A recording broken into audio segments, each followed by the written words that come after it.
Buenas, hoy vamos a hablarles sobre la psicopatología del pensamiento. Mi grupo está integrado por Ingrid Soto y mi persona Daniela Cogollo. Pero para hablar de esto, primero definamos qué es el pensamiento. El pensamiento es la actividad que lleva a cabo todo ser humano a través de la utilización y desarrollo cognitivo de la mente. Los trastornos del pensamiento son alteraciones mentales. Pero ¿por qué se dan estas? Los trastornos del pensamiento pueden ser provocados por estímulos internos como esquizofrenia o externos intoxicantes. Ejemplo, pierde el hilo constantemente en una conversación, como si una persona cuando está hablando con otra constantemente no sabe lo que dice o pierde por dónde iba hablando. Bueno, los trastornos del pensamiento son alteraciones mentales graves que pueden desembocar en patologías. Entre estas tenemos a la fuga de ideas. Este se manifiesta por un flujo de palabras a gran velocidad. Existe distractibilidad y cualquier estímulo externo puede provocar que esta persona que está hablando se distraiga. Tenemos también el pensamiento circunstancial, que es el trastorno de las asociaciones en las cuales el paciente muestra falta de dirección en el discurso que se da y dificultades para llegar a la idea final de lo que está diciendo. Esto se debe a que a la persona se le hace muy difícil llegar hasta el punto final de lo que está hablando, de lo que está diciendo. También tenemos el pensamiento tangencial. Hay una falta de relación entre la pregunta y la respuesta. Ejemplo, las personas introducen pensamientos que no están relacionados con el tema a que estas personas se están hablando. Tenemos también la perseverancia, que consiste en la repetición de las mismas palabras constantemente y estas haciendo que el sujeto sea incapaz de cambiar las mismas respuestas. Tenemos la disgregación, que es cuando fluyen los pensamientos sin lógicas. El paciente se desliza de un tema a otro, pudiendo no existir este tema ni relación entre ellos. Tenemos la incoherencia, que sería un trastorno severo en la que no existe ninguna conexión lógica entre las diferentes palabras que éste dice o en las frases. Tenemos la alogia, que uno de sus símbolos más negativos, síntomas más negativos, es la esquizofrenia. Los procesos del pensamiento son vacíos, lentos y a esta persona se le hace muy difícil a expresarse o hablar.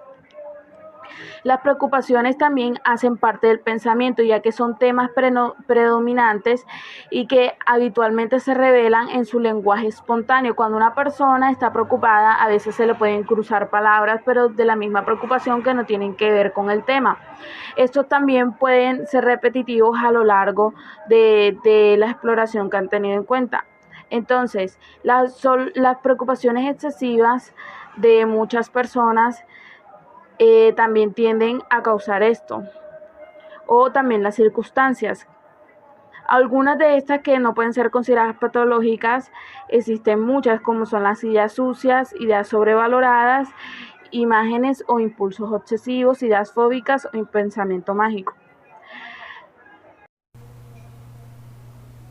Bueno, y pasando al tema de los delirios, la definición actual lo defiende como una explicación racional que da sentido a experiencias alucinatorias u otras experiencias anómalas que puede presentar el sujeto. El delirio primario se suele definir como una creencia falsa o equivocada que es fija y persistente, es incorregible e irreductible a la argumentación lógica, aparece sin un estímulo externo apropiado y es incomprensible psicológicamente y no deriva de otros síntomas o sucesos de la vida cotidiana. Con respecto a su duración, si dura más de un día y menos de un mes es un trastorno psicótico breve, pero si es mayor o igual a un mes se puede considerar como un trastorno delirante. Según su clasificación, se distinguen tres, según su origen, según su contenido y según su organización. Según su contenido se encuentra o se divide la idea delirante primaria y secundaria. La idea delirante primaria consiste en que aparecen para el observador como algo nuevo, irreductible y primario. La personalidad del individuo está totalmente invadida por el delirio, que se constituye en el eje de su vida. Las vivencias que relata son extrañas para nosotros, aunque primarias para él. El temple o humor delirante constituye el límite entre la vivencia normal y la vivencia delirante. Tiene la intuición, la sospecha o el presentimiento de que algo está pasando, pero realmente no sabe qué. Esta relación suele ser vivida con angustia, causándole como inquietud o estar alarmado todo el tiempo. El ambiente para él es amenazante y de mal aspecto. El delirio se puede estructurar a partir de esta fase en forma de percepción delirante. La percepción o interpretación delirante consiste en que el paciente da una significación anormal a hechos y percepciones normales. Las cosas significan repentinamente algo muy distinto. La intuición, ocurrencia o inspiración delirante consiste en que el paciente descubre a modo de corazonada u ocurrencia el significado de todas aquellas intuiciones o significaciones mal definidas. Para él en ese momento todo empieza a cuadrar, estructurándose el delirio. La representación o recuerdo delirante se trata de que los hechos sucedidos en el pasado tienen una forma errónea o que son interpretados de esa manera errónea, donde un recuerdo forma un significado totalmente nuevo. La idea delirante secundaria o idea deliroide se trata de delirios que surgen secundariamente a otros trastornos, tanto psíquicos como no psiquiátricos. Los más importantes dentro de este grupo son los delirios relacionados con trastornos afectivos, entre los que se destacan los delirios de culpa, de ruina, hipocondria en los episodios depresivos, y los delirios de grandeza o megalomaníacos en los episodios maníacos, que más adelante vamos a ver.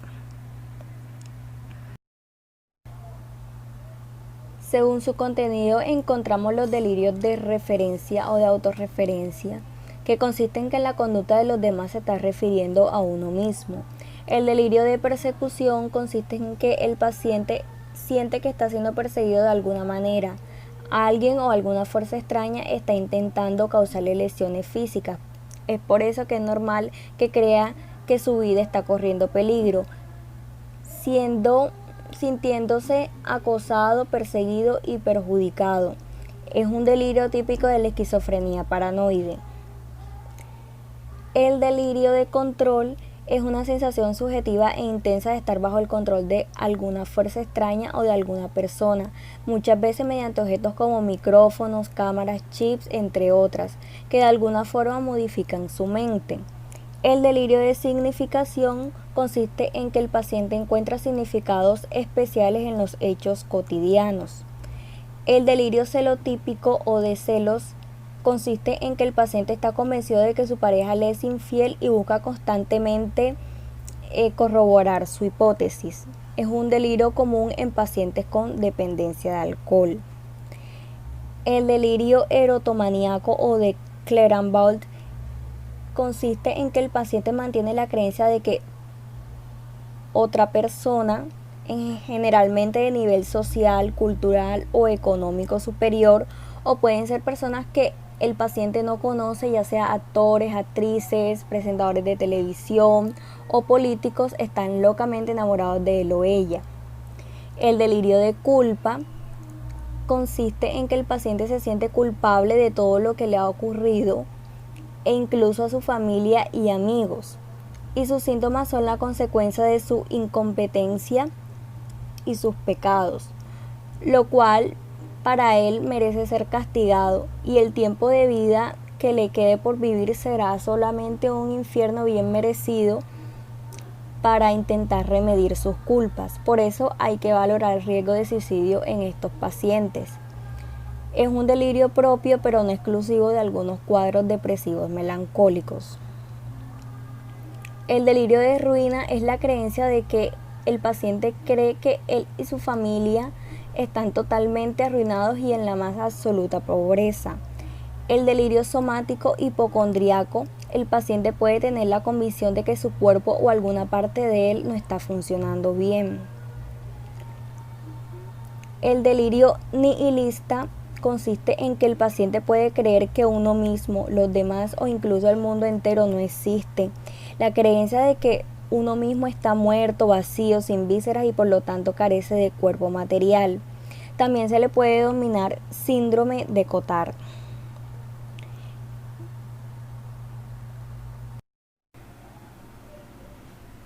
El delirio megalomaníaco o de grandeza consiste en que el paciente tiene una idea exagerada de sus capacidades, que tiene habilidades o poderes especiales o que es una persona muy importante.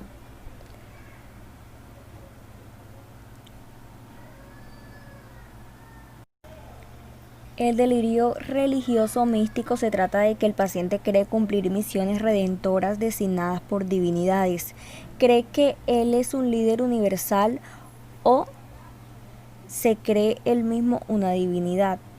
El delirio de Capras es la creencia de que sus propios familiares han sido sustituidos por dobles exactos, que asumen sus roles y se comportan como si fuesen las personas originales. Es decir, una persona que tiene este delirio puede tener a su madre al frente y siempre va a creer que es un doble exacto a la madre. Es importante resaltar que no se puede confundir con el síndrome de Fregoli, que es todo lo contrario, porque el paciente identifica falsamente a desconocidos pensando que sí los conoce. La parasitosis es la creencia de estar infectado por insectos u otros cuerpos extraños bajo la piel. Bueno, haciendo un paréntesis, hablemos un poco sobre los trastornos de la experiencia, donde está la disfunción del pensamiento, que es cuando el paciente experimenta que sus pensamientos son escuchados por otros, es decir, que todo lo que piensa es público.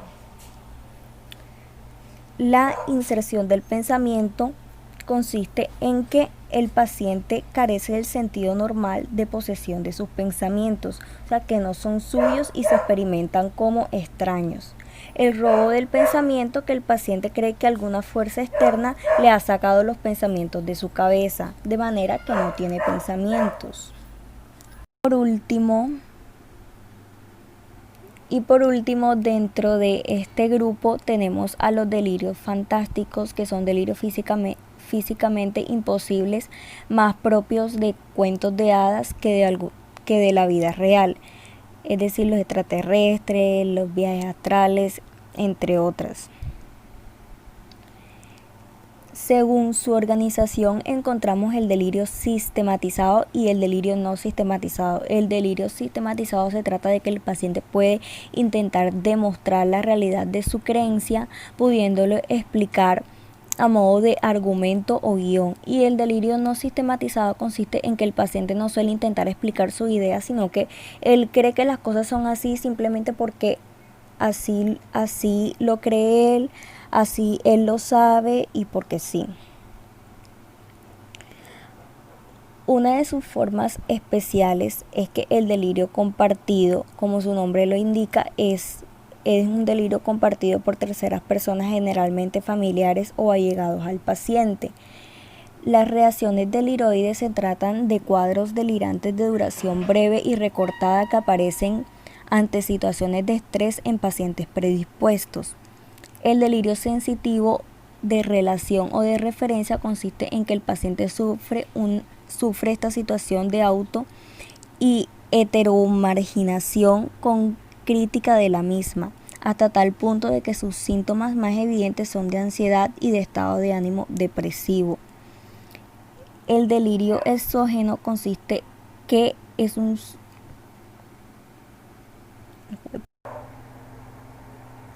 síndrome confusional que cursa con alteraciones de nivel de conciencia, las cuales de manera secundaria pueden producir alteraciones del pensamiento. Son alteraciones de origen no psiquiátrico potencialmente muy graves si no se si no se diagnostica la causa y se trata a tiempo. Para concluir el tema de los delirios, muchos delirios parten de hechos reales dentro de la psicobiografía del sujeto. Un paciente, por ejemplo, puede tener problemas reales con sus vecinos y a partir de ahí estructurar una ideación delirante.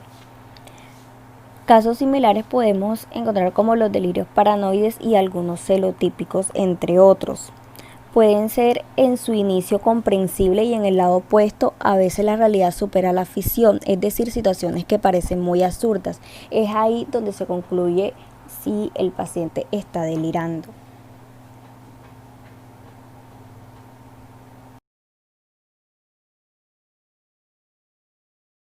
Los trastornos del lenguaje. Entendemos como lenguaje al intercambio comprensible de ideas, siendo este el vehículo de expresión del pensamiento.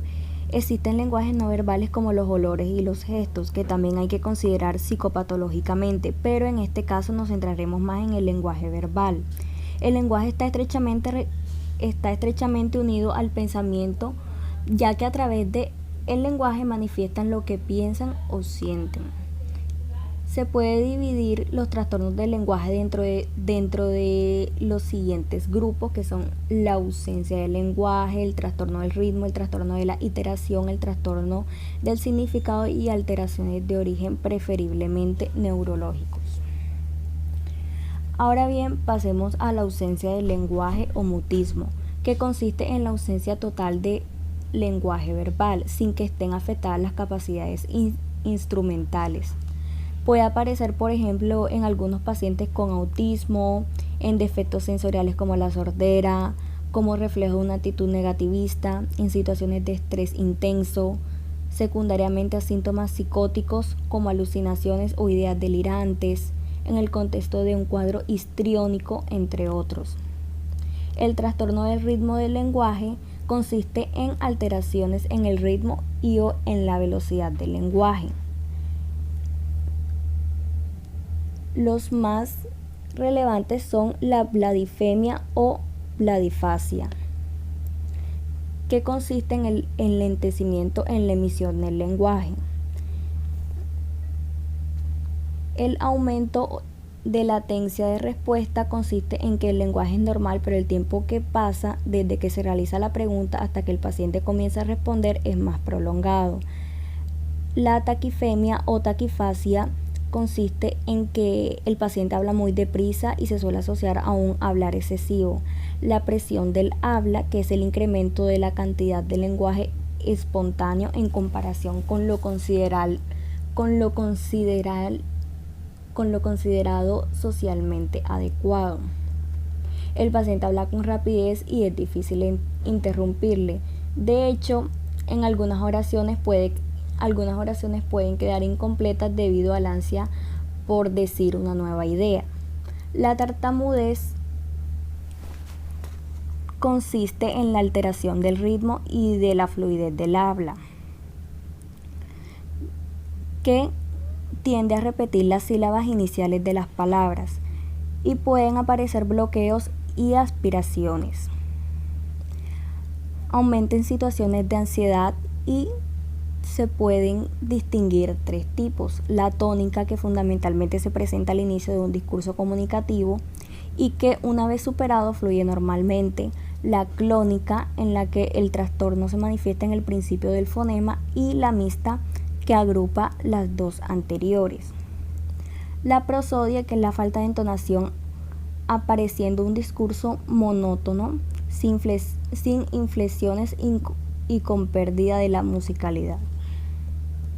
Suele asociarse a alteraciones similares en el lenguaje no verbal. Bueno, continuando con lo que dijo mi compañero Ingrid, vamos a hablarles sobre los trastornos iterativos del lenguaje, que decimos que son la alteración en la repetición de la misma sílaba, palabra o frase. Entre estas tenemos la palalia, que es la repetición involuntaria de una palabra varias veces seguida. Este trastorno del lenguaje, parecido a la tartamudez, tartamudez. Este trastorno se considera un tic debido a las repeticiones inconscientes y sin voluntad de llevarlas a cabo. Como podemos ver, mucha gente que cuando está hablando repite muchas veces una palabra. Esto existe una vulnerabilidad genética, pero no es la única causa de esto. Existen otros factores ambientales como serían el estrés, la ansiedad. Tenemos también la escolalia, que es la repetición irrelevante y persistente de las últimas palabras. Ejemplo, un adulto repite lo que acaba de escuchar. O un niño, como podría ser que un adulto le pregunta a un niño ¿quieres jugo? Y el niño le repite ¿quieres jugo? En vez de contestar la pregunta. Tenemos también la verbigeración, que es la repetición incesante de las mismas frases. Tenemos la cropalila, que es el empleo de palabras vulgares, obscenas y sucias. Estas personas tienen tendencia a decir palabras y frases obscenas de una manera impulsiva, casi como si ya fuera algo parte de ellos. Trastornos de la significación del lenguaje. Tenemos al neologismo, que es la creación de palabras sin significado a las que el paciente le da un significado. Podría ser también cuando hay inventos que le dan nombre o descubrimientos, que esta persona les da estos significados. Tenemos los paralogismos, que es la confusión del concepto que expresa una persona en una palabra.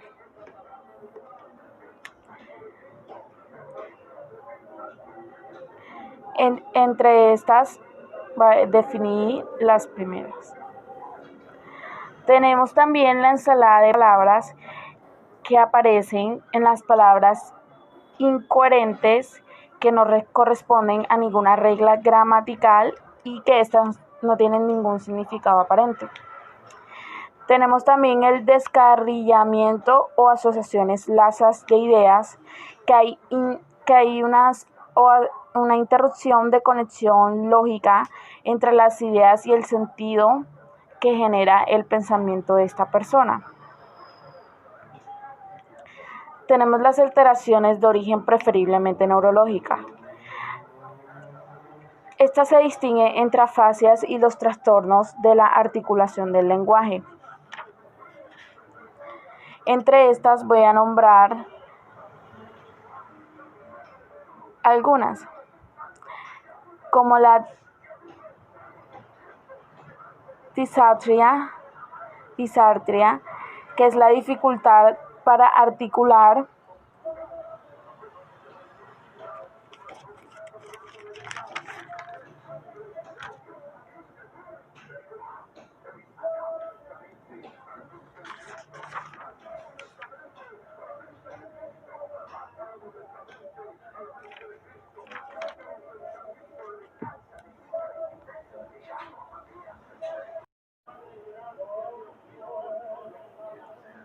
Bueno, tenemos la afasia, que es la alteración de la compresión y expresión del lenguaje, producido por la lesión de ciertas regiones cerebrales. Esta se debe a que ciertas regiones cerebrales se ven afectadas y por eso se le es difícil para este individuo comprender y expresar su lenguaje. Tenemos la afasia motora o de Broca, que es la incapacidad para emitir palabras estando inminentemente la musculatura del lenguaje. Tenemos la afasia sensorial o de Wernicke, que existe una producción verbal normal o aumentada y no existe ningún contenido lingüístico en aquello que dice el paciente.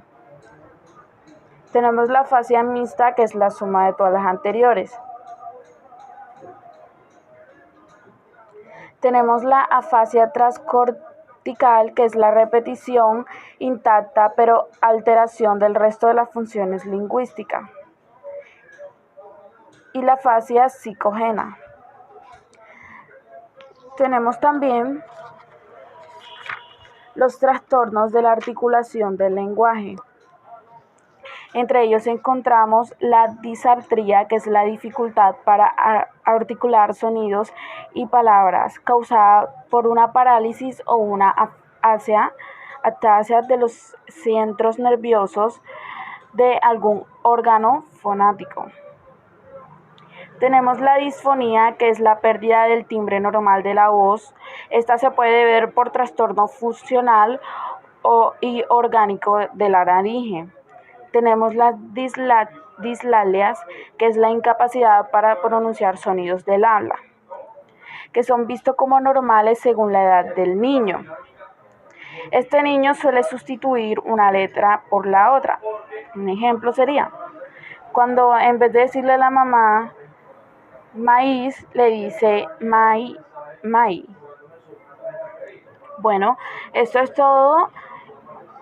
Muchas gracias. Espero que pudieran comprender este tema de los trastornos del pensamiento que hice junto a mi compañera Ingrid Soto.